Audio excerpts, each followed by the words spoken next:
Run. Run from those teaching original sin. Many YouTubers and modern churches teach original sin.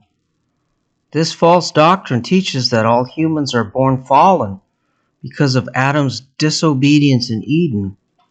It is true that everyone experiences physical death, but do they inherit spiritual death which sends them to hell? No.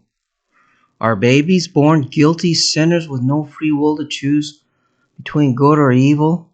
Are they born haters of God with no ability in the future to respond to the gospel? No. Still, both Catholics and their Protestant denominations teach man is born fallen. Once you believe this doctrine of original sin, this leads to monergism. God then has to unilaterally save the sinner and keep him saved. This goes on to teach irresistible grace and perseverance of the saints, and its variation called once saved, always saved. God there unilaterally predetermines who's saved and who is damned, and man has no free will choice to do anything about it. This is Augustinian Calvinism, which the Reformers fully embraced. King David was not born with original sin from Adam.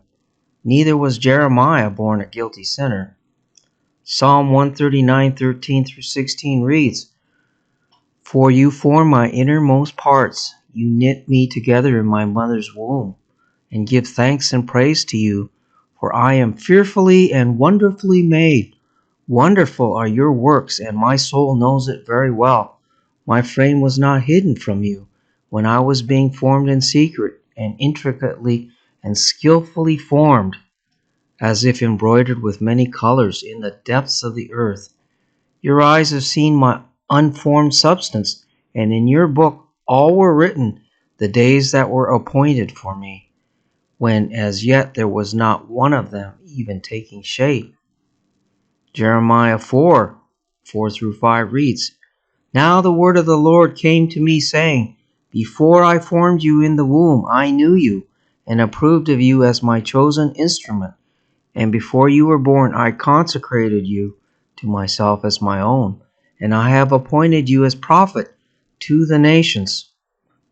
Ezekiel 18:20 is more specific. It reads, "The person who sins is the one that shall die. The son will not bear the punishment for the sin of the father, nor will the father bear the punishment for the sin of the son. The righteousness of the righteous shall be on himself, and the wickedness of the wicked shall be on himself." Now going to the New Testament, Jesus taught, all must become like a child to enter the kingdom. Not possible if they're born guilty sinners with total inability. Matthew 18:3 reads, "At that time the disciples came to Jesus and asked, 'Who is the greatest in the kingdom of heaven?' He called a little child and set him before them and said, 'I assure you and most solemnly say to you, unless you repent and become like children, you will never enter the kingdom of heaven.'" Part 2. This heresy of original sin was first introduced by the Gnostics, teaching a different gospel. They came with pagan ideas teaching a God which unilaterally predetermined the eternal destinies of an individual. Augustine of Hippo was a Stoic Neoplatonist and a Manichaean Gnostic who for 25 years taught Orthodox Christianity, but then in 412 CE returned to his Manichaean Gnostic roots. He taught against man's free will to choose between righteousness and evil. Modern churches are polluted with this original sin doctrine. None of the early ante-Nicene fathers taught this. They taught everyone is responsible for their choices.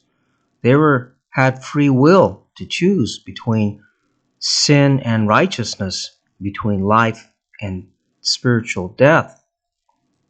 Part 3. The fruit of this original sin teaching is bad. People expect God to do everything for them. They don't have to strive to enter the kingdom. They don't overcome sin. They don't repent and pursue holiness. And they have a ready-made excuse for not crucifying the flesh.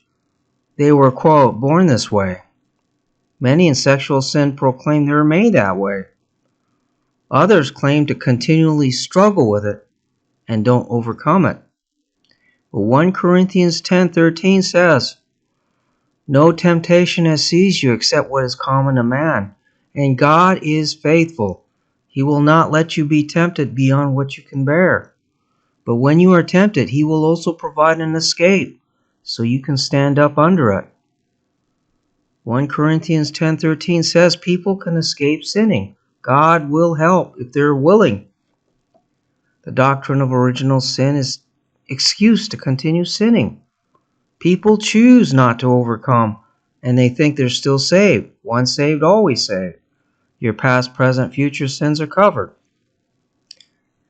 And several of these have divorced and remarried and are living in adultery.